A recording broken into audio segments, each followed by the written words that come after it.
السلام علیکم، میں ہوں علینا الیاس اور پروگرام کا نام ہے بریک فاسٹ وذ سجاد میر. آپ کو خوش آمدید کہتے ہیں. السلام علیکم میر صاحب. کیسے ہیں؟ السلام، کیا حال ہے؟ ٹھیک ہے، میں بالکل ٹھیک ٹھاک. آپ بتائیں کیسے ہیں؟ لگتا ہے کہ کل اب چاند ہونے کا امکان ہے، سر سننے میں ایسے ہی آ رہا ہے، لیکن دنیا میں نہیں ہوا. روزے وہاں 29 نہیں ہوا، 30 ہو رہے ہیں. ہاں ہم 29 رکھیں گے. سر وہ گئے ہوئے ہیں، وہ کل آپ بتا رہے تھے کوئی کہ وہاں سے وہ کوئی مفتی صاحب گئے ہوئے ہیں تو تھوڑا وہ تو خیر، وہ تو بیچارے کیا یعنی چاند ہوگا تو نظر آئے گا نا. سر ان کو کوئی پتہ نہیں تھا، گھسیٹ کے ایک کہا جاتا تھا کہ فلاں فلاں علاقے میں نظر آنے کی توقع ہے. اچھا تو جو دیکھیے کیا ہوتا ہے، کیا سر دیکھیے ہم نے بھیجا تو ہے مفتی صاحب کو، کیا کرتے ہیں وہاں پہ. خیر فی الحال اپنے پہلے سیگمنٹ کی طرف چلتے ہیں جس کا نام ہے ہیڈ لائنز. جی میر صاحب، ٹاپ سٹوری. کہ ہم چاند کی بحث میں پڑ گئے. اصل بات تو خبر جو بری آئی ہے وہ آئی ہے حرمین شریفین سے ہی کہہ لیجیے آئی ہے، سعودی عرب سے آئی ہے. سعودی عرب تو اس لیے ہمارے لیے امپورٹنٹ ہے کہ سرزمین حجاز ہے، جہاں ہمارے مقدس مقامات ہیں. اور سب سے بڑا بات کل یہ ہوئی ہے کہ مسجد نبوی پہ کسی نے خودکش حملے کی کوشش کی، اور وہ جنت البقیع اور مسجد نبوی کے درمیان ایک چیک پوسٹ پہ ان کو روکا گیا. شاید غالباً سکورٹی اہلکار روکا اور وہاں انہوں نے خود کو اڑا لیا، جس میں 4 اہلکار بھی شہید ہوئے ہیں. اور لیکن اس میں کمال کی بات ہے کہ اس وقت مغرب کا وقت تھا اور لوگ افطاری پہ بیٹھے تھے. مسجد نبوی میں یہ دستور یہ ہے، مجھے بھی یاد پڑتا ہے کہ ایک رمضان میں وہاں عمرے کے لیے پہنچا تھا، تو لوگ مختلف فیملیز آ جاتی ہیں، مختلف جگہوں پہ بیٹھ کر وہ اکٹھی افطاری کرتی ہیں. مسجد نبوی کا جو حصہ ہے اس کے بعد دور دور تک ایک پورا یعنی کہ صحن ہے، اس صحن میں مختلف جگہوں پہ لوگ بیٹھتے ہیں اور افطاری کرتے ہیں. اور جو لوگ مسجد نبوی کے اندر داخل ہو جاتے ہیں، یہ بھی مسجد نبوی کا حصہ ہے جو میں کہتا ہوں جہاں بیٹھ کے لوگ افطاری کرتے ہیں، لیکن جو بلڈنگ بنی ہوئی ہے اس کے اندر جب داخل ہوتے ہیں تو وہاں دسترخوان بچھے ہوتے ہیں. اور دسترخوان جو بچھے ہوتے ہیں اس میں جو میزبان ہوتے ہیں آپ کے ہاتھ کھینچتے ہیں بچے کہ ہمارے دسترخوان پہ آؤ. اور مکہ اور مدینہ کی افطاری میں یہی فرق گنا جاتا ہے کہ مدینہ میں بہت محبت کے ساتھ، بہت خلوص کے ساتھ وہ ایک پیکٹ مینوں سے ہوتے ہیں جس کے ساتھ وہ آپ افطاری کرتے ہیں. تو کہتے ہیں کہ افطاری میں کوئی ڈسٹربنس نہیں ہوئی، لوگ بیٹھے افطاری کرتے رہے، دھوئیں کے نظر بھی آیا. اس کے باوجود بھی یہ ہے تراویح بھی ہوئی، عشاء کی نماز بھی ہوئی، سب کچھ معمول کے مطابق ہوا. اس وقت جدہ میں بھی بم دھماکہ امریکی قونصل خانے کے باہر ہوا ہے جی، سفارت خانے کے باہر. اور نہیں، جدہ میں تو قونصل خانہ ہی ہوگا نا، سفارت خانہ تو ریاض میں ہوگا. وہ وہاں بھی دھماکہ ہوا ہے. اور تیسرا دھماکہ وہ ایک شہر کوئی ہے، شاید یہ تو طائف میں تھا، یہ خطیف میں ایک جگہ دھماکہ ہوا ہے مسجد کے باہر. تو انہوں نے مختلف جگہ، اچھا ایک جو جدہ والا دھماکہ ہے اس میں ایک شخص جو خودکش تھا، وہ جو آئیڈینٹیفائی ہوا، عبداللہ گلزار نام اس کا بتایا جاتا ہے، جو کہا جاتا ہے پاکستانی تھا، پختون تھا، اور 12 سال سے وہاں ڈرائیور کی نوکری کر رہا تھا. وہ کیسے انفلوئنس ہوا، کیوں کر انفلوئنس ہوا، کیا صرف پاکستانی پاسپورٹ پہ تھا، افغان تھا یا پاکستانی تھا، کچھ بھی کہہ سکتے ہیں، پتہ چل جائے گا وہ 2-3 بعد معلوم ہو جائے گا. لیکن اللہ کا شکر ہے کہ مدینہ منورہ کے جو حادثے کی خبر آئی ہے اس میں کسی پاکستانی کا خدا نہ کرے نام نظر نہیں آتا جی. اور یہ ظاہر ہے کہ ایک ایسا سانحہ ہے جس پر جس طرح مسلمان جتنے بھی کوڑے کم ہیں. میں صبح فجر کی نماز اس مسجد میں پڑھتا ہوں، بڑی وہ پرسکون سی مسجد ہے، کوئی وہاں نہ اختلافی باتیں ہوتی نہ کی جاتی ہیں. اور مسلک کے لحاظ سے بھی ان لوگوں کی ہے جو کہتے ہیں ہم درود کے لوگ ہیں، بارود کے لوگ نہیں ہیں. اور ظاہر ہے کہ مسجد نبوی پر حادثے کی وجہ سے وہ زیادہ اریٹیٹ ہوئے ہوں گے. بڑے لیکن بیلنس اعتدال پسند لوگ ہیں، یہ کوئی اپنے رسم و رواج کے زیادہ. تو وہاں بھی وہ جو منتظم تھے انہوں نے کھڑے ہو کے 2 منٹ میں یہ بات کی کہ صاحب یہ سانحہ جو ہوا ہے یہ بہت زیادہ ہے، اور غالباً انہوں نے سازش ہی قرار دیا اس کو. تو لگتا یہ ہے کہ اس کا امپیکٹ تو مسلمانوں پہ بہت پڑے گا اور بہت لوگ اس پہ عجیب گنیں گے. لیکن یہ ہے کہ اس طرح کے واقعات جو ہیں وہ بہت سی باتیں یاد کراتے ہیں کہ یہ ٹیررزم ہمارے اندر کہاں تک چلی گئی ہے. ہم اس کو صرف پراپوگنڈا کرتے رہتے ہیں اور کہتے رہتے ہیں کہ اس وجہ سے ہوئی. وہاں تو سعودی عرب میں تو کوئی ضیاء الحق نہیں تھا نا جی، جو کلچر لے آیا ہے. اور سعودی عرب میں تو آپ کہتے تھے منارکی، انہوں نے ٹائٹ کنٹرول کیا ہوا ہے، بہت کچھ کیا ہوا ہے. سیکورٹی کی ریزن بھی وہ نہیں جو ہمارے یہاں پیدا ہو چکی ہوتی ہیں. تو ہمیں تجزیے کسی اور حوالے سے کرنے چاہیے، زیادہ گہرائی میں جا کے کرنا چاہیے اور انڈرسٹینڈ کرنا چاہیے کہ مسئلہ ہے کیا. وہ کوئی 9/11 کی ایک وہ کوئی رپورٹ تھی جو امریکہ نے پبلش کرنی تھی، وہ انہوں نے کہا کہ سعودیہ نے تھریٹ کیا کہ اگر آپ اتنے رپورٹ پبلش کریں گے تو ہم سے برا کوئی نہیں ہوگا. تو شاید یہ اس کا تو نہیں چل رہی ہے؟ نہیں، وہ تو اس کا تو الٹ ہو گیا نا. تو انہوں نے پہلے کہا تھا کہ سعودی عرب اس میں ملوث ہے، اب شاید انہوں نے رپورٹ بدل دی ہے. اچھا دوبارہ سے سعودی حکومت کو تو نہیں کہا تھا، لیکن یہ کہا گیا تھا کہ یہ قانون اس طرح پاس کیا جائے کہ سعودی حکومت کے خلاف کوئی کارروائی کر سکتا ہے، کوئی مقدمہ کرنا چاہے تو مقدمہ کر سکتا ہے، اس حوالے سے لوگوں کو بہت سارے خیالات تھے۔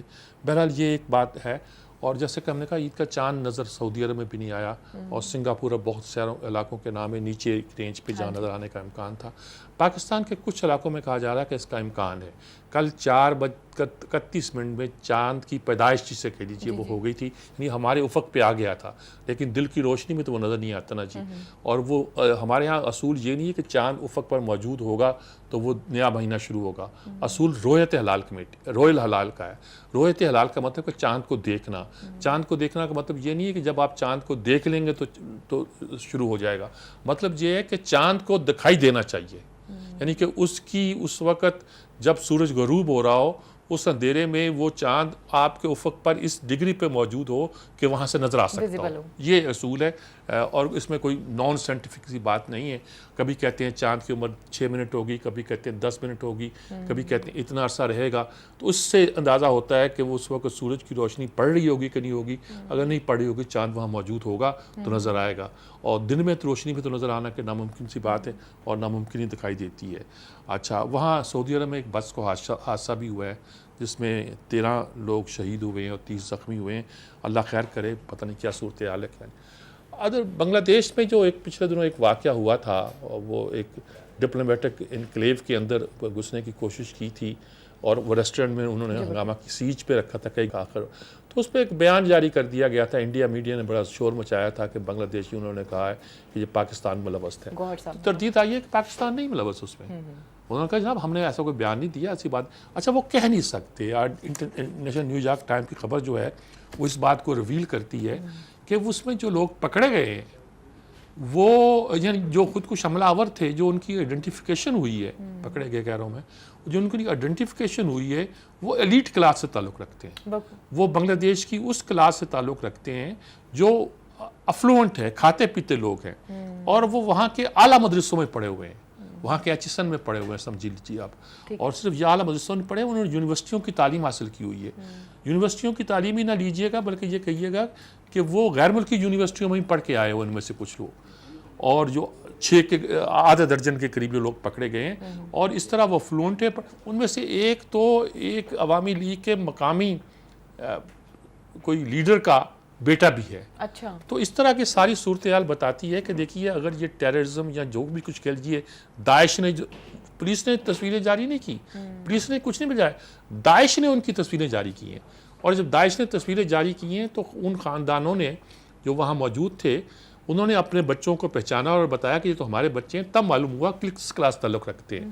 تو یہ پورا نہ یہ مدرسوں کا کھیل ہے نہ کچھ اور کھیل ہے، بلکہ یہ جو میں یعنی کہ ہم عرصے سے کہتے ہیں کہ آپ مدرسوں کو شور مچا کے ہنگامہ کیا ہوا ہے، حالانکہ جو لوگ یہ جہاد کے لیے جاتے بھی ہیں ان کی اکثریت ہمارے کالجوں یونیورسٹیوں کی پڑھی ہوئی تھی، اور جو سب سے بڑا مجرم پکڑا ہوا اپنے بقول آپ کے مجرم، وہ تو لندن اسکول آف اکنامکس کا پڑھا ہوا ہے جی، جس کے نام پہ آپ ماسٹر مائنڈ کہتے ہیں کہ اس نے کیا تھا خالد شیخ کے نام سے 9/11 کو، تو وہ کوئی مدرسوں کا پڑھا ہوا نہیں ہے، وہ لندن اسکول آف اکنامکس کا پڑھا ہوا تھا۔ بہت سے لوگ جو ہیں اعلیٰ ان تعلیمی اداروں میں پڑھ کے آتے ہیں تو وہ ڈسلوجن ہوتے ہیں۔ ہمیں پڑھایا کیا جاتا ہے ہیومن رائٹس، ہمیں پڑھایا کیا جاتا ہے کہ انسان برابر ہے، ہمیں پڑھایا کیا جاتا ہے کہ امتیازی سلوک نہ کرو، ہم پڑھایا کیا جاتا ہے کہ جی حکومتیں منتخب کرنے کا وہاں کے عوام کو کیا کیا چیزیں پڑھاتے ہیں، سول لبرٹیز کیا کیا سکھاتے ہیں، عملی طور پر اس سے الٹ ہوتا ہے۔ آپ کہتے ہیں تمام انسان برابر ہیں، آپ مسلمانوں کو ذلیل کیے جا رہے ہیں، ان کو اپنے اپنے ملکوں میں چانسز نہیں دے رہے، اور دنیا بھر میں ان کو بدنام کیے جا رہے ہیں، تو یہ ریئیکشن بھی پیدا ہوتا ہے۔ یہ تو نہیں کہ ملا انڈاکٹرائن کرتا ہے، وہ ان کے دماغ میں ڈالتا ہے۔ یہ حالات بھی آپ کو جب آپ ماڈرن سائنسز پڑھاتے ہیں، ماڈرن پولیٹیکل سائنس بھی پڑھتے ہیں، تو آ کے ان کو زندگی اور نظر آتی ہے، تو ان کا رد عمل پیدا ہوتا ہے۔ اس کا نتیجہ بھی ہوتا ہے کہ بہت سی باتیں جو ہیں اس طرح دکھائی دیتی ہیں اور آتی ہیں، لیکن کچھ باتیں مت بن جاتی ہیں۔ مثال کے طور پر یہ ترکھم کے بارڈر پر ہمارا جو تھا، ہم نے وہ بارڈر مینجمنٹ کر رہے ہیں، 88% کم ہو گئی ہے وہاں آنا جانا۔ 25,000 لوگ آتے تھے، اب کوئی 2,500 قریب آ جا رہے ہیں۔ یعنی کہ دیکھیے آپ ڈاکومنٹ کر کے جائیں گے تو منہ اٹھا کے سب چل تو نہیں پڑیں گے نا جی۔ تو یہ ساری چیزیں یہ نا مت بنتی ہے کہ صاحب یہ اس کا کوئی فائدہ نہیں، وہ روز آتے ہیں، کوئی ایسا قصہ نہیں، ان کی کوئی تعلق نہیں ہے، کوئی مسئلہ اسے دکھائی نہیں دیتا. اچھا اب ہماری سیاسی محاذ پر چوئی نثار نے انٹری دی ہے, پرسوں شہباز شریف نے دی ہے. ویسے بھی کہا جاتا ہے کہ حکمران ٹولے کے اندر شہباز اور نثار ایک ہیں, اور بہت سے گنائے جاتے ہیں کہ ڈاکٹر گروپ ہے, اور جس میں خواجہ آصف و خواجہ سعد رفیق ایک ہیں, اور ادھر یہ کہا جاتا ہے کہ تو جو بھی کہا جاتا ہے. تو چوئی نثار نے کل وہ کہا کہ بھئی کنٹینر پہ چڑھانے سے پہلے, کل بھی اس کا ذکر آیا تھا, وہ ذرا معلوم تو کر لیں کہ سر محل کا ذکر کیا ہے, اور اس کو انڈر شور شرابہ کرنے والی انڈر 19 ٹیم کا سربراہ قرار دیا. اس طرح کی فکر بازی کی ہے جس پہ ہمارے قائرہ صاحب اور چانڈیو صاحب تو خیر اسی کام پہ لگ جاتے ہیں, وہ بھی انہوں نے خوب لان تان کی ہے کہ آستین میں سانپ پال رکھے ہیں, یہ اندر سے بول رہا ہے یہ وغیرہ وغیرہ. اور ادھر مطلب جو شور پڑنا ہے کہ گویا پیپلز پارٹی سے لڑائی کرا رہے ہو, اپنے پاؤں پہ کلاڑی مار رہے ہو. اچھا نواز شریف کے بارے میں بھی یہ ہے کہ وہ شاید 8 کو پاکستان آئیں گے. ابھی ڈاکٹر ان کا آج شاید معائنہ کریں گے فائنل.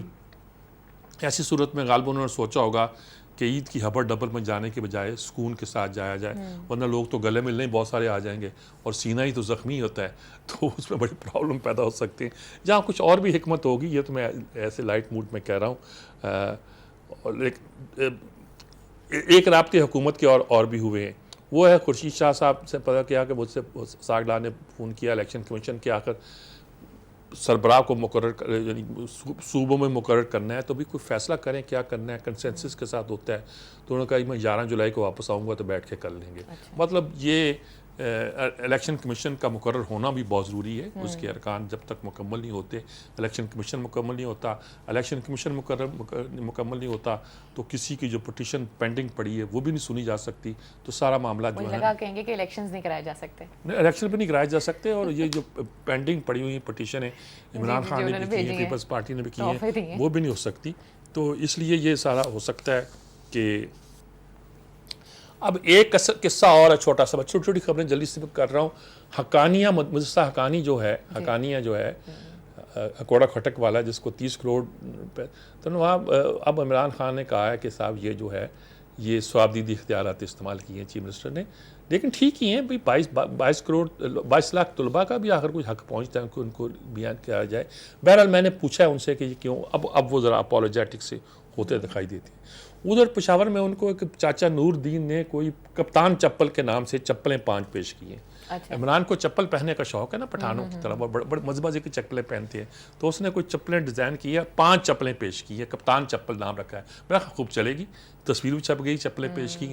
اچھا ادھر یہ خبر آئی ہے کہ نواز شریف کے لیے عید کے موقع پر شیر کی کھال کے چپل بنائی جا رہی ہے. اب وہ بلے کی چپل تو نہیں بنتی بلکہ تو وہ چپلوں کا مقابلہ بھی چل رہا ہے. اب اس کو کیا کیا کہا جائے کہ سب کپڑے کٹھی آ جاتی ہیں, ہنسی بھی آتی ہے. بہرحال یہ ساری صورتیں ہیں جی, اور بھی چھوٹی چھوٹی بہت ساری خبریں ہیں جس کو ہم کر سکتے ہیں, بہت ساری چیزیں ہیں, آزاد کشمیر بھی چیز, لیکن یہ بڑے جو ایک ہماری ویو پکچر کو ظاہر کرتی ہیں کہ آج کیا کیا ہو رہا ہے ہمارے سامنے, جس میں ہمیں انٹرسٹ ہے, وہ یہ خبریں ہیں جی. بالکل ٹھیک ہے, مزید سیگمنٹس بھی شامل کریں گے, خبریں بھی شامل کریں گی, لیکن فی الحال وقت ایک چھوٹی سی بریک کا. ناظرین ہمارے ساتھ رہے گا.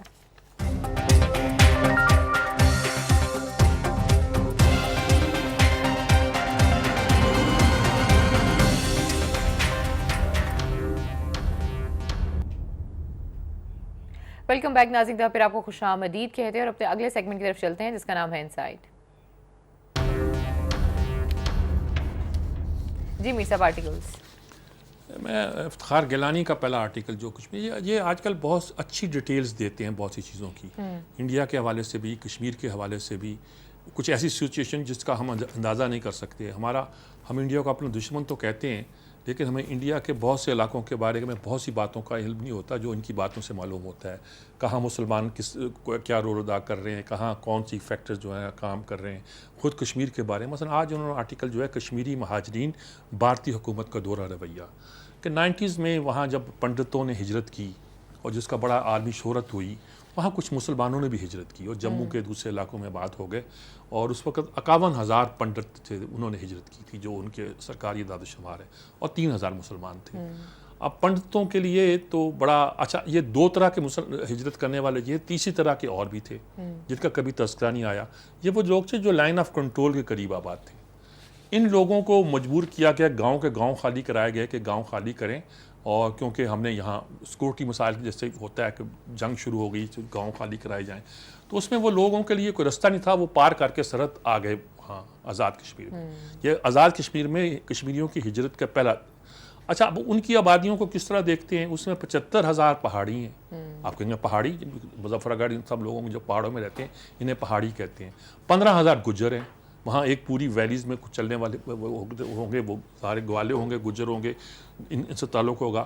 اور کوئی 5,000 کشمیر جو لوگ ہیں کشمیری النسل ہیں، یعنی کہ جو اصل ویلی سے تعلق رکھتے ہیں. تو یہ لوگ ادھر آ گئے ہیں. اب ایک بوڑھے کا ذکر کیا، سرور نام بتایا کہ اس کی ٹانگ زخمی تھی، وہ جا نہیں سکتا تھا. جب کہا گیا وہ پیچھے رہ گیا. کہتا وہ 30 سال سے انتظار میں ہے کہ اس کی فیملی کب واپس آتی سرحد پار سے.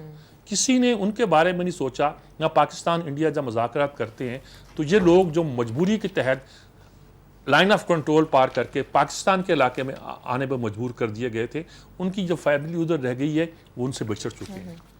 یہ جسے ہم آئی ڈی پیز کہتے ہیں، اس کے لیے اچھا لفظ استعمال کیا، اندرونی مہاجرت. یہ جو اندرونی مہاجرت ہوئی ہے اس کو ہم سوچ ہی نہیں سکتے. ہم تو ذرا ویسے بھی آسان فہم ہو گئے ہیں، جلدی سے آئی ڈی پیز کو آئی ڈی پیز کہنا شروع کر دیتے ہیں. کئی بار اب نیپرا، پیمرا، پتہ نہیں کتنے، اوگرا، اب کسی کو پتہ ہے یہ کس چیز سے لفظ بنے؟ کیا کہ ہم آسان لفظ نہیں بنا سکتے؟ KSC تھا، کیا پتا کیا تھا؟ کے الیکٹرک سمجھ آ جاتی کیا ہے. تو ہم آسان یہ نہیں کہتا اردو آؤ، لیکن اس طرح آسان تو بناؤ لوگوں کو سمجھ آئے. اب تلاش کرتے ہو کہ نیپرا کیا ہے، پیمرا کیا ہے، اوگرا کیا ہے، فلانا کیا ہے. یہ ایک نیا علم حاصل کرنا پڑ جاتا ہے ہمارے ملک میں. انگریزی کی آپ بنا کے چلو، خیر وہ تو ایک الگ بحث شروع ہو جائے گی، وہ چل پڑا اس تو انہوں نے کہا پنڈتوں کو جو ریلیف دی گئی ہے، جو وہ وہاں کے جو مسلمانوں نے کی ہے ان کو وہ ریلیف نہیں ہے. نہ ایجوکیشن میں، نہ ملازمتوں میں، بلکہ ان کے لیے مطالبہ ہو رہا ہے کہ ایک سمارٹ سٹی بنائی جائے پنڈتوں کی، جہاں وہ ایک نیا الگ سے ان کا شہر آباد کیا جائے. یعنی اس طرح کے مطالبات بھی ان کے لیے ہو رہے ہیں. اچھا پنڈتوں کا مسئلہ انہوں نے بیان کیا کہ یہ اپنی اہلیت، صلاحیت، تعلیم کی وجہ سے چھائے ہوئے تھے. کہتے ہیں نا Kashmiris have ruled the subcontinent intellectually, یہ کہا جاتا تھا. نہرو ویرو اس وقت زمانے ادھر بھی بہت ساری بیوروکریسی انڈیا کی تھی، کشمیری پنڈتوں کی تھی زیادہ. انہوں نے کہا تھا لیکن اب ہو گیا. احساس کمتری یہ کہ مسلمان جب پڑھ لکھ کے سامنے آئے تو وہ تو مقابلہ کر رہے ہیں، ان کا نہ صرف مقابلہ کر رہے ہیں بلکہ ان کو کرنی دے رہے ہیں، کاٹ رہے ہیں. تو اس سے ان کو احساس کمتری پنڈتوں کو پیدا ہوا. تو اس طرح کے بہت سی بیک گراؤنڈ یہ بتاتے ہیں، اور بتاتے ہیں کہ بہت سے مثلاً وہاں کے اخوانی بنائی، ایک کوئی جیسے لیویز ہوتی، چھتر کیا اس کو انہوں نے کہا ہے چھتر چھاپا. اچھا وہ جو ظلم کرتے ہیں لوگوں کے ساتھ، سامنے ماں کے سامنے گولی مار دی، ماں پانی دینا چاہتی، کہتی نہیں ہم تو چاہتے ہیں کہ جنت، اس کو پتہ ہو کہ کس عذاب کے ساتھ حکومت کی مخالفت کرنے. تو وہاں جو ظلم و ستم کی داستانیں اور الگ الگ لوگ ہیں، وہ لوگ جو لائن آف کنٹرول کس طرف آ گئے. اچھا اس میں کچھ بھاگ کر سری نگر چلے گئے کہ چلو اس پہاڑی علاقے سے جان چڑھاؤ. اور کچھ لوگ جو تھے پنڈت گئے، پھر مسلمان، سبھی کے الگ الگ کیٹیگریز ہیں اور ہمیں اندازہ نہیں ہے ان کے سب کے. مثلا پاکستان اور ہندوستان، ہم تو کہتے ہیں وہ لوگ آئے، ہم ان کی مہمان نوازی کر رہے ہیں. اس سے علاوہ ہم نہیں جانتے کہ وہ اپنے گھر سے بچھڑ گئے ہیں. کبھی کوئی اس پہ بات چیت ہو جائے کہ وہ اپنے گھر واپس جانا چاہتے ہیں، اپنے لوگوں سے ملنا چاہتے ہیں، وہ کیسے ان کو ملایا جائے، یا ورنہ ان کے جو لوگ رہ گئے ہیں وہاں ان کو کیسے یہاں لایا جائے. تو یہ کوئی کہانی یعنی ٹوٹے ہوئے خاندان کی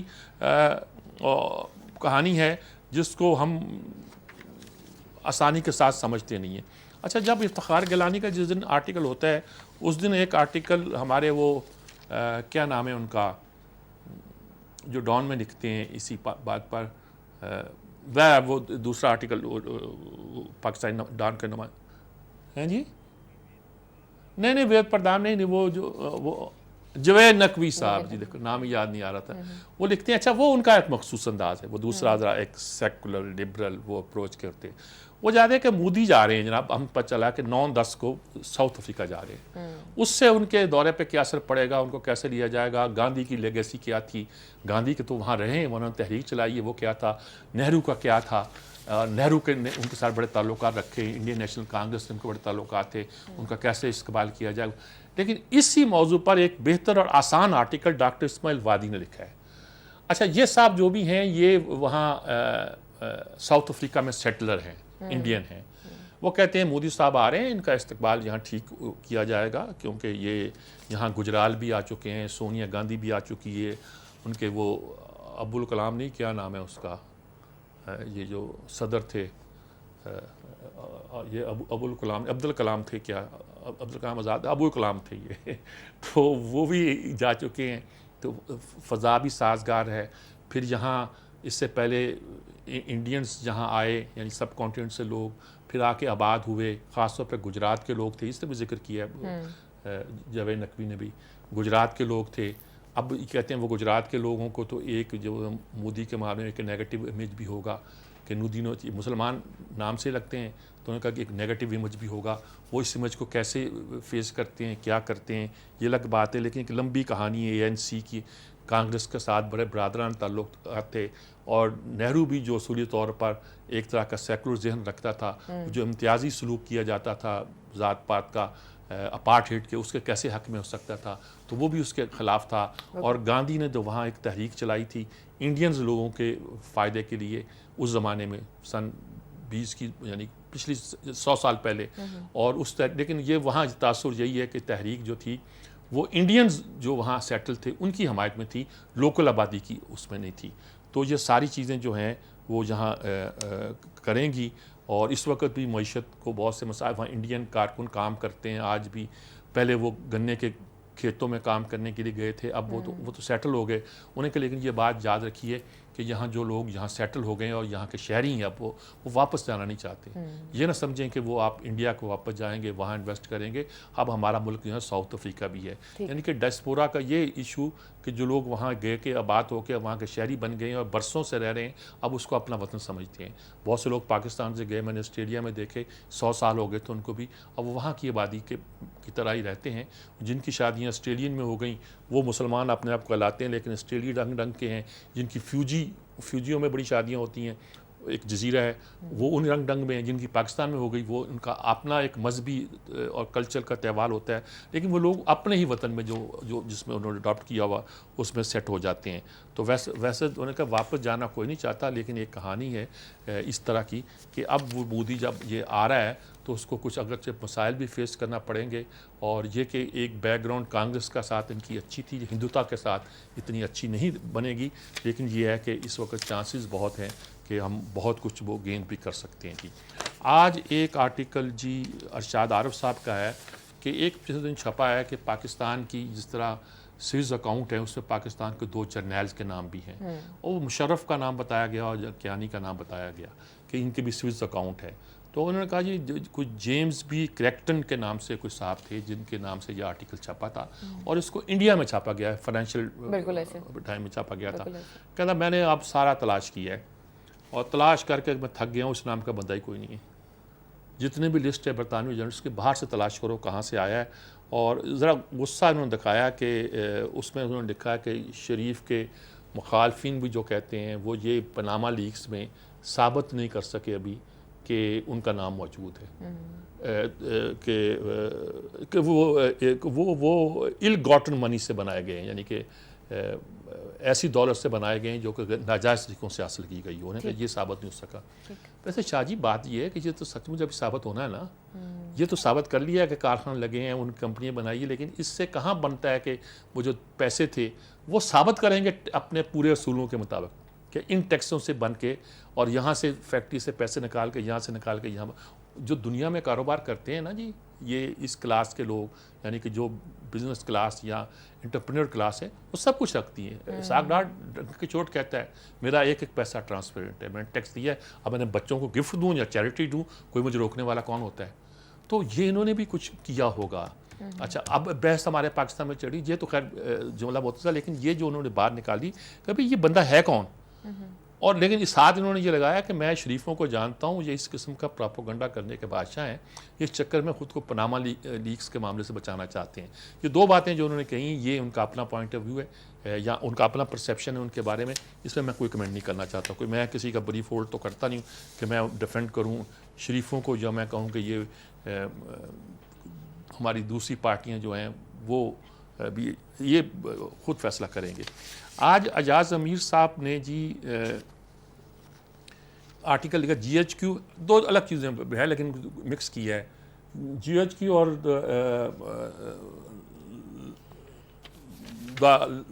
fight for the white house. انہوں نے کہا کہ دنیا بدل رہی ہے یہاں, حالات کیا سے کیا, نواز شریف آئے گا پھر کیا ہوگا, کیا رحیل شریف تاریخ کے اندھیروں میں گم ہو جائیں گے, یا کیا فوج جو ہے ایک نئے انقلاب کہہ لے چلی, بغاوت نہیں کہتے, کیا کوئی مختلف طرح کے تبدیلی کے بارے میں سوچ رہی ہے. تو اس پہ ہمارے ذہن جو ہے نا بہت سے کام کر رہے ہیں. پھر انہوں نے امریکی صدر کون, ٹرمپ آئے گا, انہوں نے کہا اچھا ہے ٹرمپ آ جائے, اس کے ذہن میں چین ہوگا, میکسیکو ہوگا, پتہ نہیں کیا ہوگا, افغانستان پاکستان اتنا زیادہ نہیں ہوگا. ان کا سینڈرز آ گئے, ہلیری آ جائے گی, تو یہ بہت سی باتوں کا کیا ہوگا, ان کے اپنے کیا ہونے والا ہے. لیکن ہمارے ہاں جو ہے, اور سعودی عرب بھی پھنسا ہوا ہے اپنے کاموں میں, وہ ہمیں کوئی زیادہ مدد نہیں کر سکتا.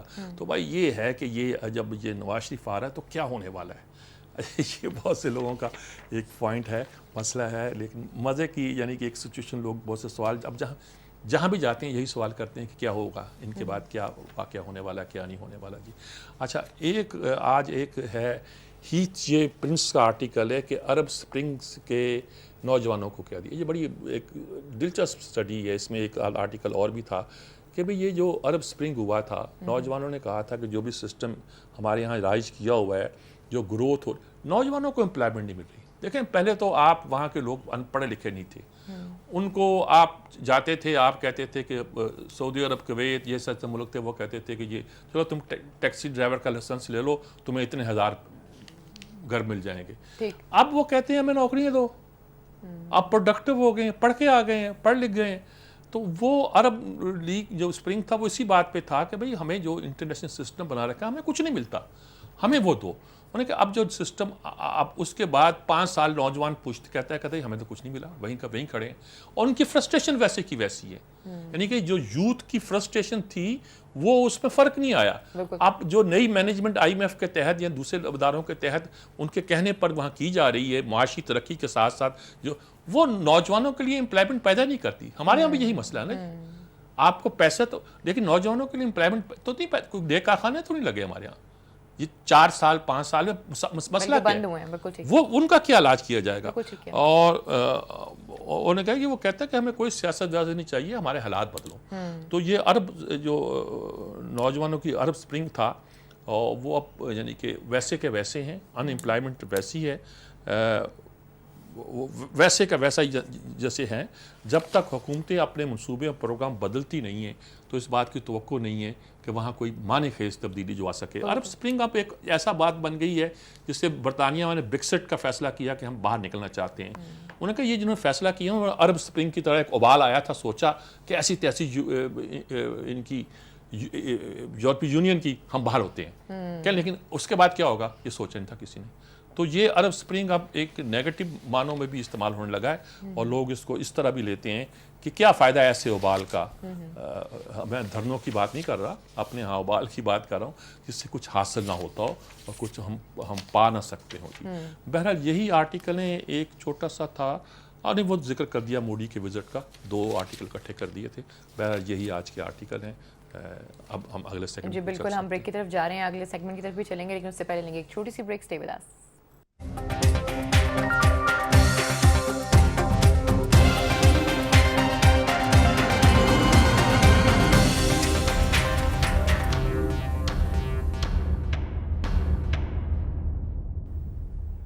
ویلکم بیک ناظرین, تو پھر آپ کو خوش آمدید کہتے ہیں اور اپنے آخری سیگمنٹ کی طرف چلتے ہیں جس کا نام ہے انپٹ. اور آج ہمارے ساتھ جو اینالسٹ موجود ہیں جناب, بہت ہی ریناؤنڈ اینالسٹ ہیں دونوں, مظہر عباس صاحب ہیں اور محمد طاہر صاحب ہیں. ہینڈ اوور ٹو یو میر صاحب. جی مظہر عباس صاحب بھی ہیں اور محمد طاہر صاحب بھی ہیں. اور آج ہے 5 جولائی. 4 جولائی کو میں کل بھول گیا تھا, امریکہ کا یوم آزادی ہے. بہت کل فون آیا تو پتہ چلا کہ وہاں کا ان کا یوم آزادی ہے. لوگ ایک زمانے میں 4 جولائی کو بڑے آب و تاب کے ساتھ قونصل خانے, سفارت خانے میں جانے کا اہتمام کرتے تھے, کچھ بہت ساری چیزیں ہوا کرتی تھی. آج کل ہم ذرا کچھ زیادہ خوش نہیں ہوتے 4 جولائی کو آنے سے, لیکن 5 جولائی ہماری تاریخ میں یقینی طور پر ایک ایسا دن ہے جب ملک میں مارشل لا لگا تھا. اور مارشل لا لگنا کبھی اچھی بات نہیں ہوتی, جمہوریت کا خاتمہ ہوا گیا. لیکن اس کے پیچھے ایک پوری عوامی تحریک بھی تھی جسے PNA کی تحریک کہتے ہیں. کیا ہر عوامی تحریک جمہوری تحریک کا اختتام یہ ہوا کرتا ہے, یا یہ ہے کہ مارشل لا آ کے اس جمہوری پروسیس کو بدل دیا کرتے ہیں؟ اس کے بعد انقلاب کئی آئے, ایران میں آیا, اندرا گاندھی کی حکومت کا تختہ الٹا گیا, ایک ڈیموکریٹک پروسیس چلتا رہا تھا پورے سب کانٹیننٹ پہ. ہم نے اس کے بعد ایک اور رستہ اختیار کیا, تو اس پہ آج گفتگو کرتے ہیں. میں پہلے مظہر عباس صاحب سے بات کرتا ہوں, پھر محمد طاہر صاحب سے پوچھتا ہوں.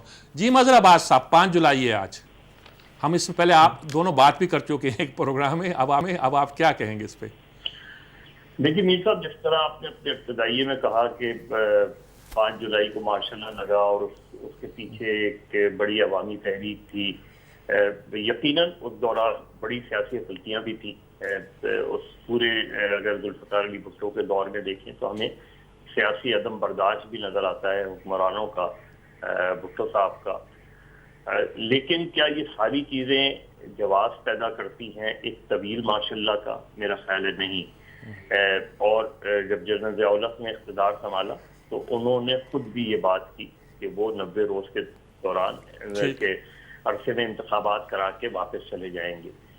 ہمارے یہاں بدقسمتی سے فوج کا یہی المیہ رہا ہے کہ وہ چیزوں کو درست کرنے آتے ہیں اور چیزوں میں زیادہ بگاڑ پیدا کر کے چلے جاتے ہیں.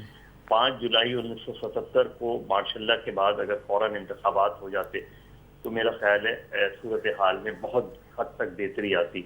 لیکن ہوا یہ کہ ان 11 سالوں میں پاکستان جو ہے بہت پیچھے چلا گیا, اور اس حد تک صرف سیاسی طور پہ نہیں بلکہ میرا خیال ہے پاکستان کے اندر کے جو حالات ہیں وہ آج تک ہم بھگت رہے ہیں.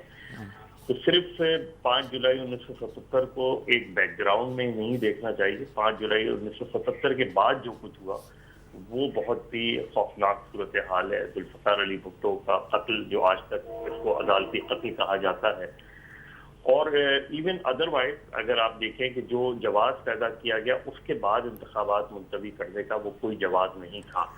جو 16 اکتوبر کو انتخابات ملتوی ہوئے 18 اکتوبر کو ہونے تھے, اور اس کے بعد ہم نے دیکھا کہ ضیاء الحق نے کس طرح مذہب کا نام استعمال کر کے اپنے ریفرینڈم کے ذریعے ایک ایسا سوال کیا جو آج تک جو ہے مذہب کا خیز ہے, کہ جس کی بنیاد پہ انہوں نے مزید وقت مانگا. اور اس میں ہماری عدلیہ کا بھی پورا ہاتھ ہے اس چیز میں کہ وہ آمروں کو جواز پیدا کر دیتی ہیں. یعنی مشرف کے جو ملٹری رول ہے اس کو تو ایک ایسا جواز پیدا دیا گیا کہ ان سے کہا گیا کہ آپ خود بھی جو چیزیں انہوں نے نہیں مانگی تھی وہ بھی ان کو دے دی گئی آئین میں ترمیم کرنے کے لیے. تو آئین کا بگاڑ ہوا 5 جولائی 1977 کے بعد, آئین کا بگاڑ ہوا, بلکہ خود بھٹو صاحب کے دور میں بھی آئین کا بگاڑ ہوا.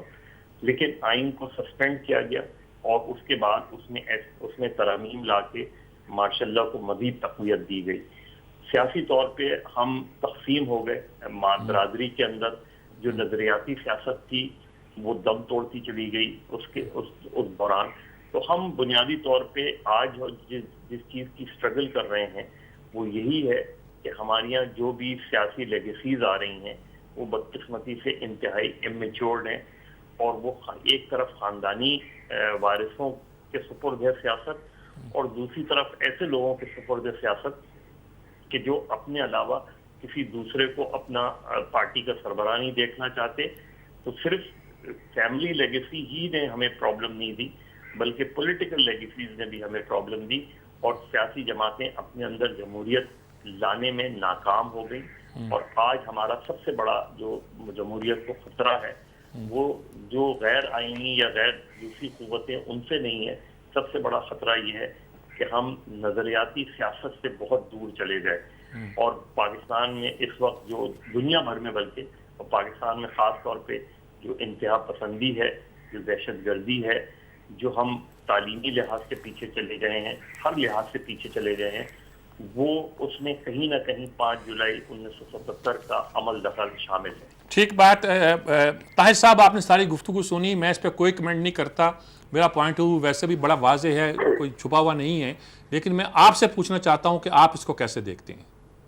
دیکھیں صاحب, میں اس حوالے سے 2 نکات پر بات کرنا چاہتا ہوں. ایک تو جو ہے وہ جنرل بات ہے کہ جب ہسٹوریکل فورسز جو ہے وہ انلیش ہوتی ہے تو جو ہے وہ معاملہ صحیح اور غلط کے تجزیے پر اور جو ہے نا وہ دلائل کی قوت سے وہ نہیں رکھتا ہے.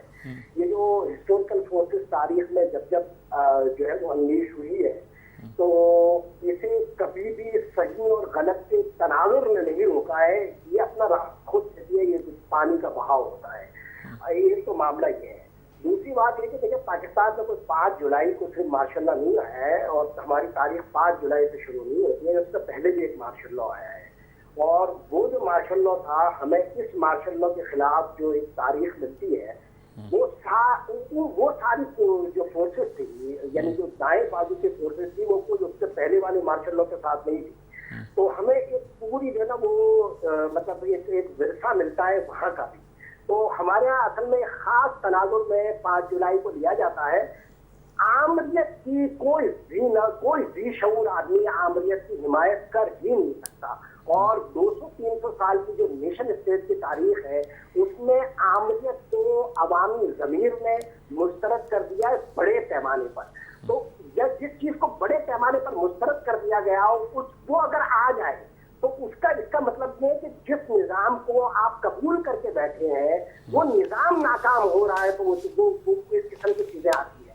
تو بیسکلی ایک تو اس کا یہ جو لاجیکل پروسیس ہے یہ جو بات ہے نا یہ خاصی مطلب دشوار لگتی ہے. پھر تاریخی واقعات ہیں. دیکھیں جو 5 جولائی کا معاملہ ہے مطلب ہماری جو سوسائٹی ہے وہ تب سے کوئی تقسیم نہیں ہوئی ہے. اس سوسائٹی میں تقسیم ایک جاری ہے. ہم نے تو تحریک پاکستان میں بھی اس تقسیم کو ہم دبا نہیں سکے تھے اور اس کے بعد کی جو تاریخ 5 جولائی تک آتی ہے اس میں بھی یہ تقسیم واضح طور پر ہمیں نمایاں نظر آتی ہے.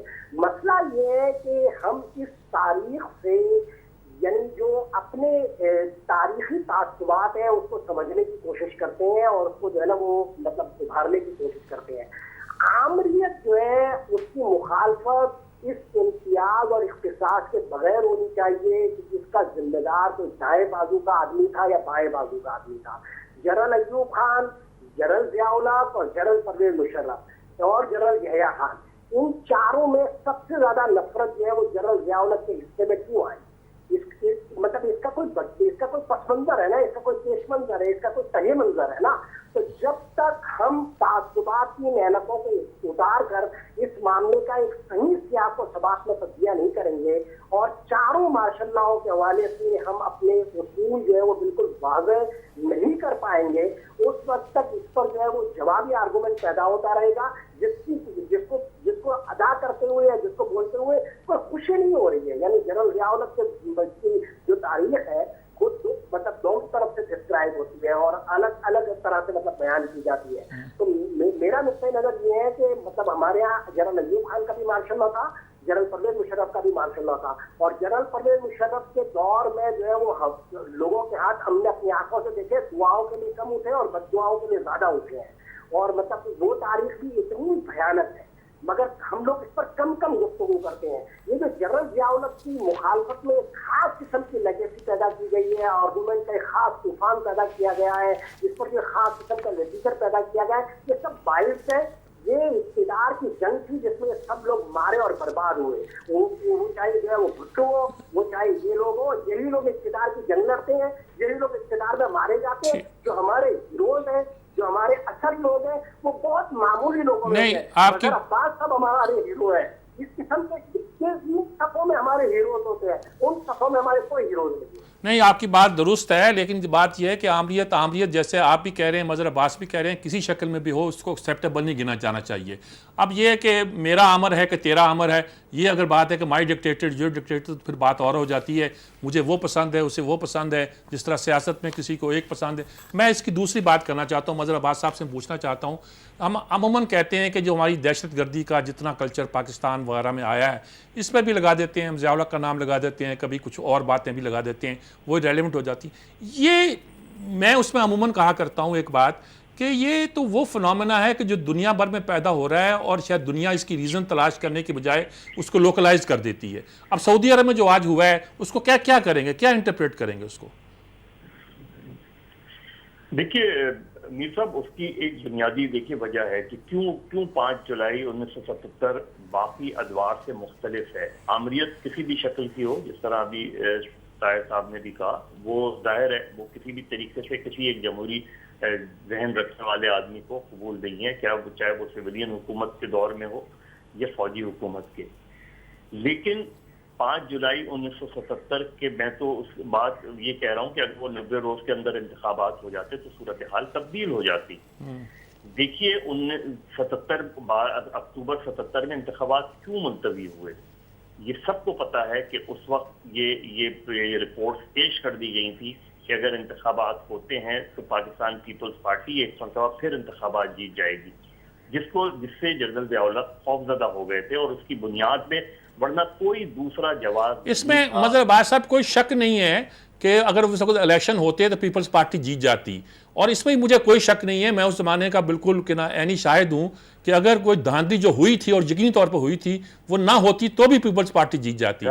وہ بھی میں آپ سے یہی بات کہہ رہا ہوں کہ لیکن جس تناظر میں آپ آج بات کر رہے ہیں کہ آج جو کچھ ہو رہا ہے انتہا پسندی کو، دیکھیے اس کا بہت حد تک تعلق 1979 کے ایرانی انقلاب اور اس کے بعد افغانستان کی صورتحال سے ہے، جو روس نے افغانستان میں مداخلت کی اور اس کے بعد ایک عالمی صورتحال تبدیل ہوتی نظر آئی. اس کا سب سے زیادہ، کیونکہ دونوں پاکستان کے پڑوسی ممالک ہیں، تو پاکستان پہ آٹومیٹکلی اس کے اثرات سب سے زیادہ آئے، اور بدقسمتی سے ہمارے اس وقت کے حکمرانوں نے یہ تو کیا کہ انہوں نے افغانستان میں اپنی انٹرپریٹیشن کے لحاظ سے افغان مجاہدین کو بھیجا، لیکن جس چیز کو ہم نہیں کنٹرول کر پائے وہ یہ کہ ہم اپنے ملک میں انتہا پسندی کو کس طرح روک سکتے تھے. ہم نے جس طریقے سے افغان مجاہدین کی مدد کی، وہ اس کے لیے ہمارے اس وقت کے فوجی حکمران جواز پیدا کرتے ہیں، لیکن اس چیز کا کیا جواز ہے کہ اس کے بعد جو لاکھوں غیر ملکی جو مجاہدین واپس آئے، ان کے ممالک نے قبول کرنے سے انکار کر دیا، اور اس کے بعد وہ سارے لوگ آپ کے ملک میں رہے، ان کے پاس کوئی وے آؤٹ نہیں تھا، تو انہوں نے اپنے گروپس بنا لیے. کچھ گروپس کو ہماری اس وقت کی ریاست نے سپورٹ کیا. نتیجتاً یہ ہوا کہ آج جو صورتحال ہے اس میں ہم سب سے زیادہ اس کے وکٹم بن گئے، یعنی ہم نے جو چیز کریٹ کی ہم خود ہی اس کے وکٹم بن گئے سب سے بڑے. تو یہ پوری صورتحال جو ہے اگر ہم دیکھیں تو آپ کا مطلب ہے کہ یہ جنریٹ ہمارے ہاں سے ہوئی. اچھا، میں اس کا دوسرا رخ طاہر صاحب سے پوچھتا ہوں، پھر وقت ملا تو آپ سے دوبارہ واپس آتا ہوں کہ دیکھیں یہ ایک صورت تو یہ ہے کہ یہ ہمارے ہاں یہ نرسری پیدا ہوئی جو دنیا میں پھیلی یہاں آئی. اس کی اور انٹرپریٹیشن بھی ہو سکتی ہے، لیکن فی الحال ایک صورتحال پیدا ہو رہی ہے کہ روس کی مداخلت پر جو کچھ کیا گیا اس کا تو رد عمل دے دیتے ہیں، لیکن امریکہ کے آنے کے بعد جو صورتحال پیدا ہوئی اور بہت گمبھیر ہوئی، امریکہ اس کے پردے میں بچ جاتا ہے کئی بار. تو کیا سمجھتے ہیں کہ جو اس وقت مڈل ایسٹ میں ہو رہا ہے، یہاں ابھی سعودی عرب میں ہوا ہے، یا وہاں شام میں جو کچھ ہوا، الجزائر میں جو کچھ ہوا، یہ تو کولڈ وار کے بعد کی باتیں ہیں. اس میں امریکہ ہیں جی ایک چیز ایڈ کر دوں میں. جی بالکل.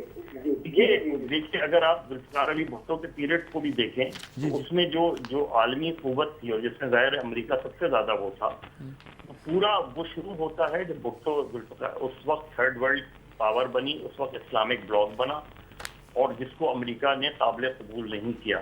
لیکن بدقسمتی سے بھٹو کو ہٹانے میں جہاں اور بہت سی قوتوں کا اور بہت سے ریزنز ہیں، وہاں یہ جس قوت کی آپ بات کر رہے ہیں، اس کی مداخلت پوری طریقے سے پاکستان کے نیوکلیئر پروگرام کو ڈیمیج کرنا، اسلامک بلاک کے بعد ان سارے رہنماؤں کا قتل، چاہے وہ عدالتی ہو یا ویسا قتل ہو، ان کا ہونا، اسلامک بلاک کا توڑے جانا، اور اس کے بعد امریکہ ایک عالمی آمریت کے طور پہ دنیا میں اپنے آپ کو مسلط کرنے کی کوششیں، یہ ساری اس کا تسلسل ہی ہے. ٹھیک بات ہے جی. میرے صاحب میں گزارش کرنا چاہ رہا ہوں اس میں پہلی بات تو یہ ہے کہ یہ جو پرسپشن ہے، یہ جو ٹیررزم کے حوالے سے، یہ ہمارے جنرل ضیاء کے دور میں پیدا نہیں ہوا، بلکہ اس کی جو آغاز ہسٹوریکل میں آپ کو بات بتا رہا ہوں، اور اس کی بنیاد جو ہے وہ ذوالفقار علی بھٹو کے دور میں رکھی گئی. گلبدین حکمت یار اور استاد نہیں، وہ افغانستان کا ایشو ٹھیک ہے، وہ کہتے تھے ہمارے بچے ہیں. مجھے اپنی بات پوری کر لینے دیں. بات پوری کر لینے دیں. یہ دونوں جو ہے وہ جو پرانا وزیر اعظم ہاؤس ہے اس کے ریگولر وزٹر ہیں. آپ اگر وہ وزٹ میں نے جو ہے جا کر اس کی معلومات جمع کی ہے، وہاں پر جو ریگولر آنے والے لوگ تھے وہ گلبدین حکمت یار اور استاد ربانی تھے، اور ذوالفقار علی بھٹو چمن کے بارڈر پر گئے تھے. ریڈیو کابل سے جو ہے وہ یہ کہا جاتا تھا جو ہے وہ ڈیورنٹ لائن کے حوالے سے کہ ہم یہاں تک بستی کریں گے. اس پر جو ہے وہ ذوالفقار علی بھٹو چمن گئے تھے، اور انہوں نے جو ہے وہ کہا تھا مخاطب کرتے ہوئے وہاں کے بادشاہ کو کہ وہ کنجے داؤد پروفیٹک ورڈ،